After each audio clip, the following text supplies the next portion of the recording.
Hey guys, what's up? Evan from Stock Music Musician here, and today, in part one of this series, I'm going to show you how to record a great beat for hip hop. It's going to be in three parts. First, it's going to be actually recording and setting up the drum track. Then we're going to learn how to sort of clean up the drum track, and then in the third part, I'm going to show you how to mix your beats for really fat, punchy sounds. So here's the beat, the song I made, and I used a Rex loop as a reference while I was recording to help keep time. And also I'm going to start A-Bing my actual drum beat to this loop that I kind of liked, this break beat. So to start out, I'm going to use a Kong and audition some kicks and snares till I get more or less the right feel. And you could also use, a redrum. You could use actual samples, an NXT. You could play the samples from Dr. Rex if you wanted to. Today I just felt like using a Kong. So I like to start with the kick and the snare. I feel like that's really where all of the power in hip hop, those beats come from. So work hard to get those ones right. So it's sort of auditioning some from a Loop Masters loop pack here called Urban Soul, and it's just a great loop pack. Lots of great loops, samples, hits, all of that. So right now I'm just sort of trying to get a feel for the drums and the right sound in place. And I'm looking for sort of a crunchy but punchy snare and kick. And I'll do more processing down the road to make it sound more vintagey, but that's in part 3 of this series. Right now we're just trying to get the basic sounds in place and also to get the beat, a draft of the beat recorded, and then we'll clean up that beat. And if you haven't taken a chance to comment, give this a thumbs up or a thumbs down, or subscribe, I'd really appreciate it if you could do it now. Your comments and your likes and dislikes really help me figure out what type of content would be, what type of lessons would be most helpful for you guys. So here I'm going to start recording the kick and snare part. I'm not a good enough of a piano player or MIDI drummer to do, the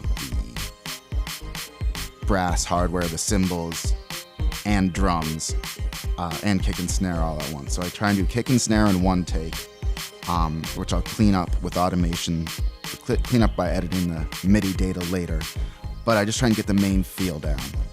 That's the big part. There's going to be mistakes, but I'll fix those later. You just want to, just like writing a first draft of a paper, you want to kind of get your first draft on paper here, you're recording, and then refine it as you go through. So that's my philosophy, at least, including that breakdown just on kick, fills on the ends. So now we've got the kick and the snare, and I like to apply just a little light quantization.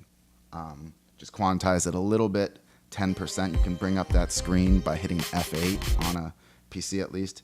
And I'm going to do a little light editing on this fill at the end because I just can't play that snare roll fast enough by hand. And it takes me a minute to figure this out, so bear with me, but that's usually how it goes. It's about 50% of me knowing what I want and 50% of me experimenting and trying to figure out what sounds good. And so I can hear something in my head, but figuring out the MIDI data to actually bring it to life is challenging at times. Some things I'm better at, some things I'm not. So there I'm automating the volume of the fill, but this still isn't quite right. This is more of a techno snare roll here. And I'm also on the wrong channel. Oops. So I hold shift and try to hit misclick there. And then just change the key once. And that's just a little too wooden and robotic for me because this song has a more natural groove. So try and mix it up with some empty space. Throw some kicks in there maybe. That's just too jagged.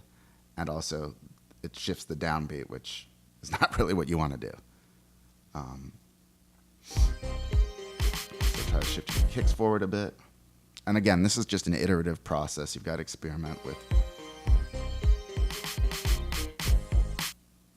Maybe it's a bit busy.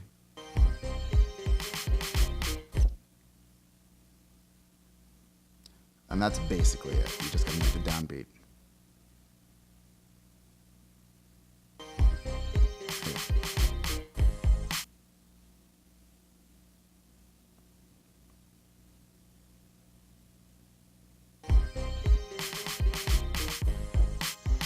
Hit.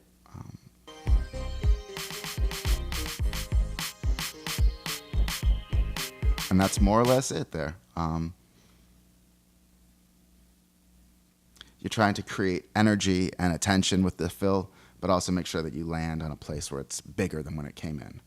So having gotten the fills down mostly and the kick and snare mostly where I want, although they need more cleaning up, I now try and record the ride and the hi-hat, or the crash, although I also experiment with maybe doing hi-hats instead.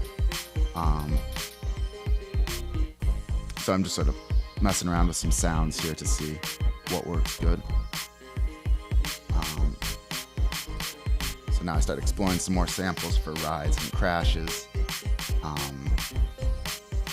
Still in the urban soul loop, but I decided to go back to the main Reason Factory sound bank, just because they've got some good samples in there too.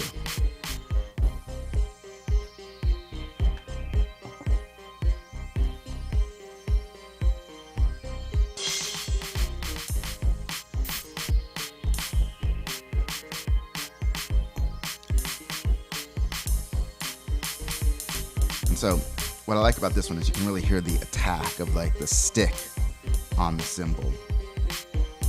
And it's got a pretty short tail because I know I want to have a big crash over it.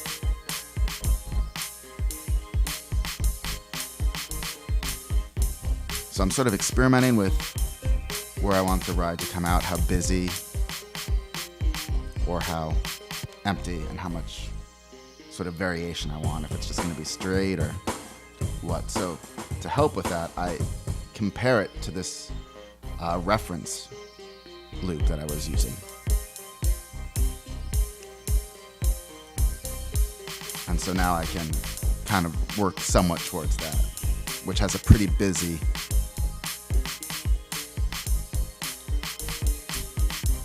ride.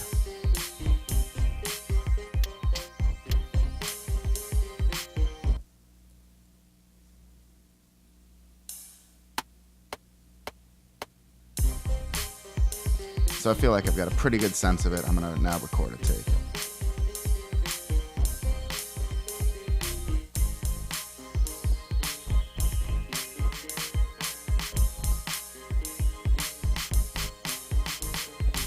And basically just straight quarter notes, but the occasional triplet at the beginning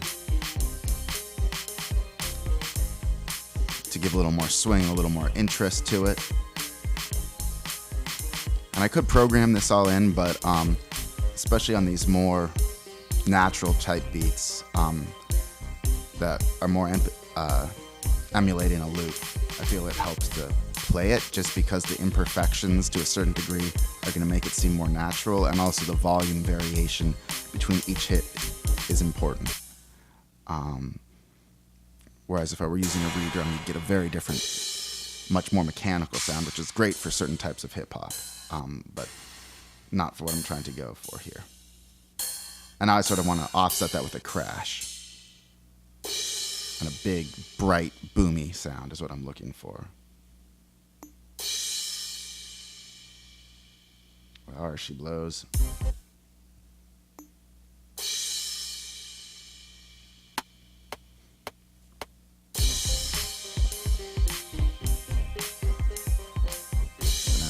Throwing the crash in.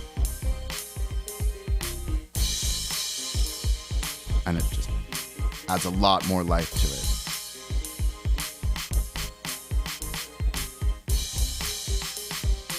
So, the next video in the series, I'm going to show you how I sort of break up the drum kit and how I clean up this take so that it sounds much more professional, sounds much more like a finished product, and also how I start to mix the levels of the drums, because right now they're definitely all off. But that really, once you start getting the levels right and the panning of the cymbals, you can create a much more natural sound. So if you stick to it, I'd really appreciate it. And I hope you enjoy this lesson, and let me know what I could do to help you learn more about how to make great beats and record better songs. Thanks a lot.